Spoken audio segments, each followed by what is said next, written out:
Caitlin Clark, Sophie Cunningham, and Lexie Hull didn't just drop news, they lit a fuse. And no, this wasn't some polished PR press release buried on page 5 of a website.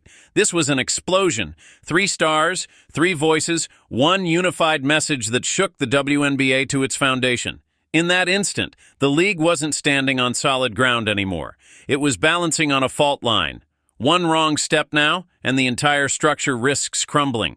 Let's be clear. We're not talking about end-of-the-bench players venting their frustrations online. These are 3 of the most visible faces in women's basketball. A generational rookie who already carries arenas on her back, a fiery veteran whose grit and passion set the tone for her team, and a rising defensive star with her whole career ahead of her. Each of them is now recovering from injuries that aren't just painful. They're potentially career-altering, not minor ankle tweaks or bruises that disappear in a week. We're talking about brutal, frightening traumas. Caitlin Clark, a devastating leg injury, the kind that whispers behind closed doors say could reshape a season, maybe even a career. Sophie Cunningham, collapsing in agony mid-game with her knee buckling, no foul called, no protocol followed, and worst of all, no official word from the league for days. And Lexie Hull, a vicious facial injury, eye trauma so serious it could have permanently changed her vision. These weren't random fluke accidents, they were flashing red alarms. Yet when it came time for the league to respond, what did the WNBA deliver? Nothing. Silence. And silence in moments like this doesn't just feel empty, it feels insulting. The kind of insult that sparks revolutions. So the players took matters into their own hands. Together, loudly, publicly. They did what the league wouldn't. They spoke up. And with that, the entire conversation shifted. This wasn't just 3 athletes venting online. This was a reckoning. The type of collective stand that forces uncomfortable questions into the light. Questions like, why aren't these players being protected? Why is the league silent? And how long has this been swept under the rug? The answers aren't flattering. Spoiler alert, this didn't start last week. This has been brewing for years. Caitlin, Sophie, and Lexie aren't just injured. They're angry, and they're done selling the illusion that playing hurt is noble or admirable. They're finished carrying the burden of pretending pain is part of the job. Because here's the truth that almost nobody inside the league office dares to say aloud, the WNBA has a systemic player safety crisis. This didn't begin with Caitlin Clark. It's embedded in the culture. Years of neglect and making do. Players flying commercial, crammed into middle seats after back-to-backs, recovery practically impossible. No around-the-clock access to elite trainers or advanced recovery tech like their NBA counterparts. Some players even paying out of their own pocket for medical treatment that their teams should be covering. And when the worst happens, the response is sluggish. Transparency is non-existent. Accountability doesn't even enter the equation. The league simply shrugs, hoping fans and media look the other way. But here's the twist. People are watching now. Everyone's watching. Because Caitlin Clark isn't just another rookie. She's the rookie. The face of women's basketball, the driver of ticket sales, viewership spikes, merchandise booms, and national media attention. She could have played it safe, kept her head down, smiled, nodded, waited her turn. But she didn't. With Sophie and Lexie at her side, she transformed frustration into a movement. She shifted from star to leader in a single moment. And Sophie Cunningham? She's the spark plug of this entire storm. She's lived the grind. She's seen firsthand how the league turns its back. And when her knee collapsed while the cameras rolled, when the WNBA acted like nothing happened, she'd had enough. Her post wasn't filtered or careful, and it was raw, sharp, and brutally real. She called out the silence. She called out the system. And fans rallied instantly because they knew she wasn't just talking about herself. She was describing a culture that's been ignored for far too long. Then there's Lexie Hull, the quiet one, but maybe the one whose story cuts the deepest. An eye injury so severe it could have ended her career. Or worse, her words weren't loud, but they landed like thunder. This could have been prevented, and that's where the fuse finally met the flame. The problem wasn't bad luck. It was a lack of support, plain and simple. The way the league brushed it off, minimized it, and treated these career-altering injuries like mere footnotes. That's the story. So when these women finally raised their voices, it wasn't just a whisper anymore. It became a roar. 3 athletes, each with a unique role, yet all delivering the same message. We are not disposable. That's the core of this whole controversy. Peel back the layers. Beyond the injuries, beyond the official statements, beyond hashtags trending on social media. And it all comes down to respect, dignity, and basic human decency. These women are not just athletes. They are icons, leaders, role models for a generation. And yet the league often treats them like interchangeable cogs in a machine that only notices them when they produce highlight reel moments. The moment they get injured, the moment they speak up, it's silence, a deafening silence. But the fans, they're not staying quiet. The outcry has been relentless. Hashtags like "Protect Our Players" and "Justice for WNBA" are trending worldwide. Sports media outlets that normally offer polite nods to the league are suddenly calling out the shortcomings. Even sponsors are watching nervously, because when trust erodes, so does revenue. And that silence from the WNBA? It isn't just a PR blunder. It's a betrayal of the players who dedicate their lives to this sport. And let's be clear, these athletes aren't demanding luxury perks. They're not asking for gold-plated treatment or five-star accommodations. They're demanding basic human respect, proper medical care, and the bare minimum protection they deserve. And now, with public attention on their side, the pressure is mounting. Here's what happens when you ignore your stars. They unite. They organize. They raise the curtain on every broken promise and every systemic failure the league has tried to hide. This isn't just a health issue. It's a cultural reckoning. The message the players are sending is crystal clear. You are not replaceable, and they aren't. Caitlin Clark's talent, Sophie Cunningham's grit, Lexie Hull's heart, these are one-of-a-kind qualities that cannot be replicated or replaced. If the league continues treating them like interchangeable parts, it risks losing not just 3 players, but the foundation of the sport itself. This is more than a tipping point. It's a line in the sand, and it doesn't end with these 3. Behind them is a growing movement, other athletes, current and future, who are watching closely, learning, waiting to demand fair treatment.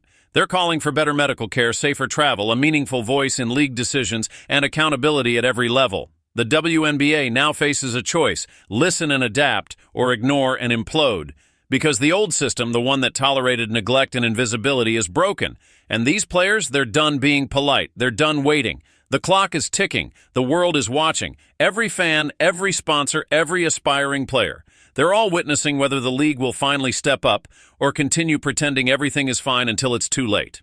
And let's be honest, if the WNBA doesn't act, this isn't just a minor PR headache. It's a player revolt in slow motion. Caitlin, Sophie, and Lexie have drawn the line, and if the league ignores it, they will not be able to quietly walk it back. The question isn't whether change is needed, it's whether the WNBA has the courage to face it now. Be marketable. Be tough, but not too tough. Be injured, yet play through it. Smile for the cameras in post-game interviews while icing a swollen ankle, all the while silently shouldering blame for a team loss. Meanwhile, the reality behind the scenes is far from glamorous. These athletes aren't flying private. They don't have full-time, dedicated physical therapy. They aren't guaranteed top-tier medical support when things go catastrophically wrong. And then, imagine what happens when 3 of your most visible, influential players, Caitlin Clark, Sophie Cunningham, and Lexie Hull, all suffer career-altering injuries within weeks of one another. The expectation is simple. The league should answer for it, but the WNBA, it hasn't. No policy reforms, no new safety protocols, not even a public acknowledgement of the problem. Just corporate silence. And let me tell you, silence is the quickest spark for a revolution. This isn't just about a league that has been slow to evolve. It's about what happens when women finally call out the decay from within. That's exactly what these 3 just did. Let's break it down further. Caitlin Clark isn't just a star. She's a generational phenomenon. The kind of talent that carries the weight of every broadcast deal, every jersey sale, every sold-out arena since she entered the league. She isn't simply a player, she is a business, a brand, a cornerstone of the WNBA's growth strategy. And that business just sent a clear message. We are being disrespected. Think about how rare that is. The face of an entire sport openly stating that the league isn't protecting her? That's a 5-alarm fire. You don't stay quiet, you respond, you fix it, you apologize. But instead, the WNBA moves like this is just a minor PR hiccup. A little heat on social media, a couple of trending hashtags, and it will all blow over. That's not how this works anymore. Why? Because the platform has shifted. Now the players control the narrative. Not the league, not the sponsors, not the legacy media, which still gives women's sports a few minutes after hours of men's baseball coverage. Now it's TikTok, Instagram Live, and 30-second reels with millions of views. Sophie Cunningham posts her knee scar and declares, "We deserve better." Lexie Hull looks directly into a camera with a black eye, warning, "This could have been prevented." Caitlin Clark, still the league's premier star, states plainly, "I'm not staying silent anymore. This isn't just a movement. This is a cultural shift." And the fans? They're fully aligned. Fans aren't naive. They've seen this pattern before. Injuries dismissed as bad luck, rushed recoveries to save ticket sales, athletes thrown back into rotation because the schedule demands it, not doctors' advice. Health treated as a cost of doing business rather than a priority. But this time it's different. These women refuse to be liabilities on someone else's spreadsheet. Their health is non-negotiable. And the fans? They're done watching it happen and being told, "We're working on it," by people in suits. No more settling for second-rate treatment just because women's sports have historically been undervalued. The WNBA is now forced to confront a question it has long ignored. Are you truly investing in your players, or are you merely using them? Pause on that for a second. If the answer is the latter, this isn't a league with a PR problem. It's a league with a deep ethical crisis. And the follow-up question, what happens next? Will the WNBA finally wake up, bring in third-party medical consultants, update outdated training protocols, fly players safely, and openly admit past mistakes? Or will it double down, ignore the noise, hope Clark and Cunningham recover quietly, and act like nothing happened? The reality is there is no going back. Not after this. Not after Caitlin, Sophie, and Lexie. This is the defining moment, the one leagues will write books about years from now. And right now the league isn't proud. It's panicked because power has shifted. If the WNBA doesn't listen, it won't just lose trust, it will lose the game. This isn't just sports, it's labor, it's health, it's humanity. These women are proving that strength doesn't require silent suffering. Being an athlete doesn't mean giving up your right to dignity. Loving the game doesn't mean accepting a system that breaks bodies and shrugs. If you're wondering what you can do, believe them, back them, share their voices, demand better. Change doesn't come from league-approved statements. It comes from real people in real pain, refusing to accept the status quo. Clark, Cunningham, and Hull are not just headlines, they are the spark of a revolution. For fans who genuinely care about women's sports, there is no choice but to stand with them. This is one of those rare electric moments in sports where everything stops, where the world finally asks, what are we doing? The ugly truth long hidden is finally visible. The system doesn't protect the very people who give it life, the players. Women who show up game after game, fighting not just for wins but for basic respect. And now they've stopped asking. They're demanding. When Caitlin, Sophie, and Lexie linked arms, figuratively, literally, and socially, they didn't just call out the WNBA, they exposed a much older, deeper rot. The harsh reality? Women in sports are still expected to endure, not thrive. To be grateful, not demanding. To be tough, not protected. And when they get hurt, they're left to navigate it alone. Let's be honest. These aren't minor sprains or bumps that heal in a week. These were serious, career-threatening injuries. In Caitlin Clark's case, the stakes went even further, a league-threatening injury. She isn't just a player, she is the linchpin of the WNBA's growth strategy. If you think that's an exaggeration, take a look at the numbers. Ticket sales skyrocketed before she was even drafted. TV viewership surged, merchandise flew off the shelves. Suddenly, ESPN and other major networks sat up and took notice. Caitlin didn't just play basketball, she changed the entire perception of the league. And yet, when she went down with a potentially season-altering leg injury, the WNBA responded with nothing. No updates, no detailed statement, no transparent plan. Just silence. Imagine if the same situation happened in the NBA. A number one pick goes down? We'd have medical reports released immediately, press conferences scheduled, rehab plans publicly shared, team doctors doing interviews on morning shows. In this league, shrugs, empty gestures. And that silence, that's what turned insult into a movement.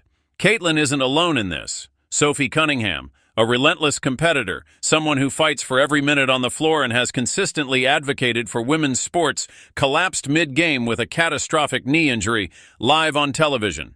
Fans could see the agony. No foul called, no protective protocols followed, and the league's response, crickets. And then there's Lexie Hull, arguably the hardest hit of the three. Facial injury, eye trauma, pulled from games completely, injuries that could affect vision permanently, injuries that could have been prevented with basic protective equipment and proper contact protocols, standards taken for granted in other leagues. And again, silence from the WNBA. At some point, this isn't incompetence, it's neglect. Maybe not intentional, but systemic, absolutely. Years of a culture that puts short-term appearances over player safety, hiding behind outdated policies and corporate politeness. And that's why this moment is so critical. Caitlin, Sophie, and Lexie aren't just speaking their minds. They're activating change. They aren't whispering behind closed doors. They aren't relying on friendly journalists to tiptoe around the issue. They went straight to the fans, straight to the platforms that the league can't control. And the response? Explosive. Hashtags like Protect Our Players and Justice for WNBA went global. Think pieces emerged. Retired players shared their experiences. Fans called out sponsors. People dug up old stories of other athletes who suffered similar injuries with the same eerie silence surrounding them. This isn't a temporary flare-up. This is a movement, and it's not going anywhere. Here's what the WNBA still doesn't fully understand. Caitlin, Sophie, and Lexie aren't trying to leave the league. They're fighting to save it. They want to stay. They want to grow the league. They want to prove that women's basketball can achieve its full potential and receive the investment it deserves. But they're not going to continue doing it with duct tape on their ankles and a couple of Advil in their bag. This is their warning. Fix the system now, or we walk. And when they walk, the fans walk too. Because here's the truth the league still hasn't realized. The product isn't the league name. It isn't the logos, the broadcast, or the schedule. The product is the players. No Caitlin Clark, no sold-out arenas, no Sophie Cunningham, no highlight reels, no Lexie Hull, no defensive stops, no clutch moments, no grit that fans live for. You cannot build a league around stars and then treat them like interns when they get hurt. You cannot claim to empower women while neglecting their medical care. And the fans are watching, the world is watching, the players, they're done hoping someone else will fight for them. They are the fight. But let's zoom out further. This isn't just basketball, it's universal. Every woman in every industry knows this feeling. Overworked, under-resourced, expected to give 110% while receiving 70%, celebrated when convenient, ignored when it gets hard. That's why this moment resonates beyond the sport. It's a labor movement, a movement for visibility, a movement for respect, and now Caitlin, Sophie, and Lexie are the faces of it. If the WNBA wants to survive this, they must respond appropriately. Issue a public apology, overhaul injury protocols, bring in outside medical experts, offer transparency, fund genuine rehabilitation programs, and perhaps, for once, put player safety above profit margins. Because the message from the players is crystal clear. We don't want pity. We don't want PR statements. We want protection. We want change. And they aren't waiting anymore. What happens now? That's up to the league. They can pretend this moment will pass, or they can recognize it for what it truly is, a reckoning. Ignore it, and the next generation of athletes may never even choose the WNBA. They'll gravitate to leagues that prioritize safety, pay fairly, and treat stars like stars, not liabilities. Everything starts right now. Caitlin, Sophie, and Lexie drew the line. The league's move comes next. 3 women from different corners of the league, unified with the same message. We are not safe here, not underpaid, not seeking more exposure, not even asking for more resources, though all of that remains true. This is deeper, darker, urgent. What they're really saying is, if you don't act, we will get hurt again and again, and eventually some of us won't come back. The minute that happens, when stars start slipping through the league's fingers, not due to trades or contracts, but because the system fails to protect their bodies, the league ceases to be sustainable. Caitlin Clark knows this. She didn't just break records, she rewrote the business model. She gave the WNBA a future. And now, by speaking out, she risks it all. Not just for herself, but for every young girl watching, every college athlete dreaming of going pro, and every injured player who never had the platform to voice their pain. Same for Sophie, same for Lexie. This is legacy work, sacrifice, leadership in real time. And if the WNBA doesn't respond meaningfully, it's not just failing these 3 athletes. It's undermining the very foundation it's trying to build, one that fans can now clearly see. And so here's the message to the league. Do better immediately. To the fans, stay loud. To the players, we've got your back. And to Caitlin, Sophie, and Lexie, keep going. What you've started is bigger than any one of you. It's historic. Change is coming, and whether the league is ready or not, if you're here for unfiltered truth, real talk, and the drama that actually matters, subscribe. We'll cover it all. No spin, no fluff, and drop your thoughts below, because this story is far from over.